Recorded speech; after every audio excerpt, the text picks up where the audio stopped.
Red Bull's F1 driver lineups are changing yet again for 2026, and there's a lot at stake, but its decisions will have to backfire quite spectacularly to end up among Red Bull's worst. Number 10, a mid-season debut with no testing. Red Bull's second team was created precisely to develop drivers for Red Bull Racing, and that's still a key purpose today, hence Arvid Lindblad making his F1 debut with Racing Bulls in 2026. So throwing rookies into F1 is nothing new, but some rookies have it harder than others. Back in 2009, Red Bull suddenly disposed of the underperforming Sebastian Bourdais mid-season and put Jaime Alguersuari in his seat instead. Alguersuari was only 19 and became F1's youngest ever driver when he drove in the Hungarian Grand Prix, so this was uncharted territory, and it was made even more extreme by the fact he'd not completed any proper F1 testing, only straight line running in private shakedowns. In-season testing was banned, which was part of Red Bull's justification, as it felt it couldn't prepare Alguersuari for a full-time F1 seat any other way than chucking him into that race seat mid-season. Alguersuari performed well in the circumstances and went on to get 2 full seasons before being dropped at the end of 2011. He then retired from motorsport a few years later, aged just 25, so the only thing that early start really fast-tracked was the end of his career. Number 9, the first big driver fallout. It's one thing to drop a driver, and nobody, not even Scott Speed himself, has a problem with Red Bull actually getting rid of him mid-season in 2007. He was sick of Toro Rosso's then bosses Franz Tost and Gerhard Berger, and they were clearly sick of him. After crashing out of the European Grand Prix like several others in the infamously wet opening laps of the race at the Nürburgring, Speed royally upset Tost after returning to the garage. Speed alleged that Tost grabbed him by the neck afterwards and has since come to admit, "I probably would have acted the same way. I showed him zero respect, I was just this young cocky kid." Speed was mediocre at best in F1 and never scored a point. Picking him was valid after he finished third in GP2, and the US driver search was a big Red Bull F1 priority at the time, but it proved to be a terrible choice in hindsight, and even by Red Bull standards, the falling out was very bad. Number 8, briefly giving up on its own. Having dumped Alex Albon as a junior driver 7 years earlier, Red Bull pulled him out of a Nissan Formula E deal at the last minute to make him a 2019 Toro Rosso driver. Then, a few months later, Albon was thrust into the senior team to replace Pierre Gasly, more on him later in this video.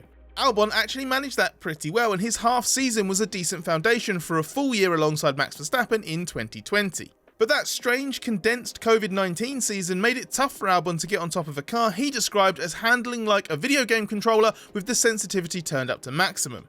And even though he ended with a reasonable run of results, Red Bull decided he wasn't going to cut it after just 1.5 seasons of trying. That's a decent innings by present day standards, but it represented Red Bull briefly giving up on its own drivers as it turned to the experienced Sergio Perez instead.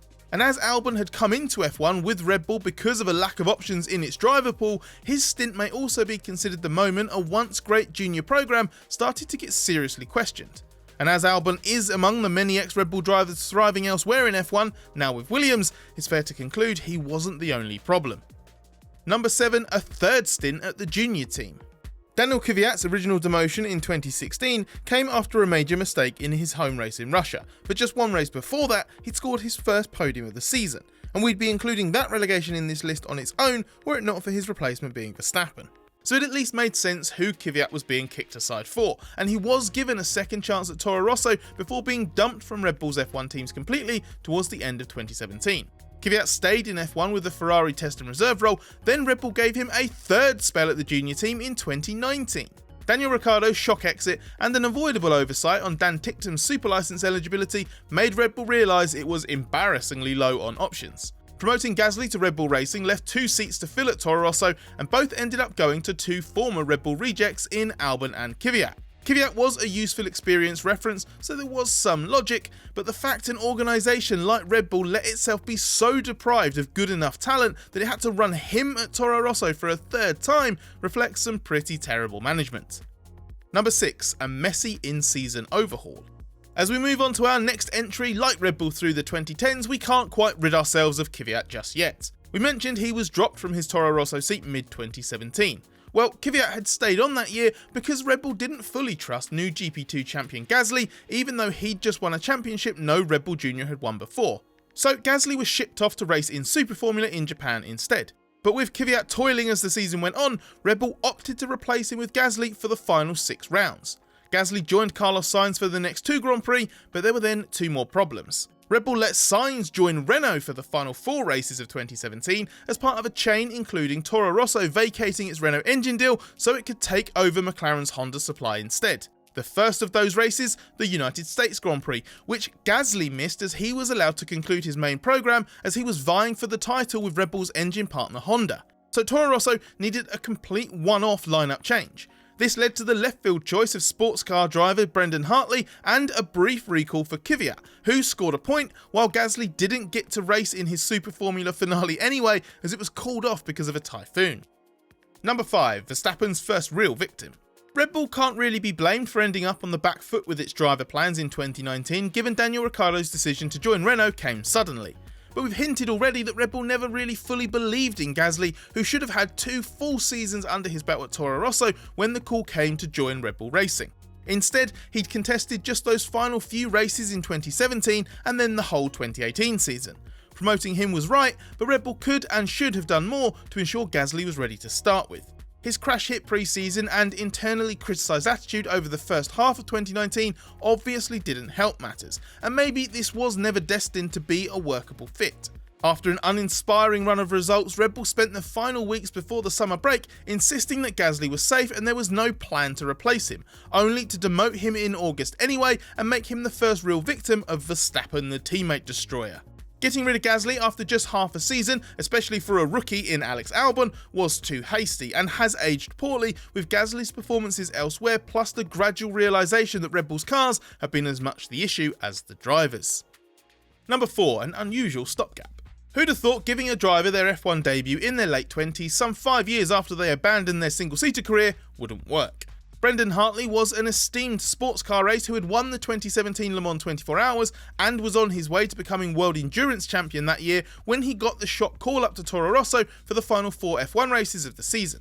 There was something brilliantly fun about it and Hartley's overall credentials are clearly very impressive.